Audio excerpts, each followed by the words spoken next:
Assalamualaikum warahmatullahi wabarakatuh. Tepangkeun nami abdi Muhammad Farizkullah. Abdi ti kelas 11 IPS 3. Ayana abdi di video ieu, abdi bade ngadugikeun video biantara bahasa Sunda anu judulna Parantos Iman kana Qada sareng Qadar dina agama Islam. Assalamualaikum warahmatullahi wabarakatuh. Puji sareng syukur urang sanggakeun ka Allah Subhanahu wa taala anu Maha Agung.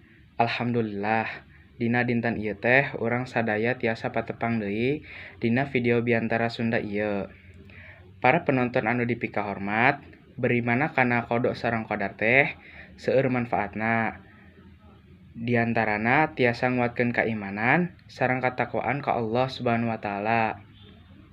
Selain ti eta oge tiasa nyandarkeun urang yen sagala perkara atawa kajadian anu aya di bumi ieu teh tos diatur ku Allah Subhanahu wa taala.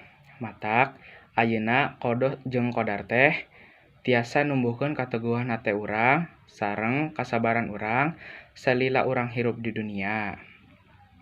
Masalah atawa rintangan naon wae anu aya di hirup urang teh mangrupakeun katetepan ti Allah Subhanahu wa taala. Jadi, urang teh kudu tawakal. Da sagala rupina oge tos aya izin ti Allah Subhanahu wa taala. Urang sadaya moal tiasa ngahindar ti katetepan Allah Subhanahu wa taala. Dek nu hade, dek nu goreng, sadayana tos diatur ku Nu Maha Kuasa. Iman kana Qada jeung Qadar teh tiasa numbuhkeun kanikmatan ti Allah Subhanahu wa taala sareng ngadorong urang bersyukur ka Allah Subhanahu wa taala salawasna. Mung sakitu bae anu ku abdi sampaikeun. Upami aya cariosan anu merenah di hate abdi, nyuhunkeun dihapunten kasadayana. Wassalamualaikum warahmatullahi wabarakatuh.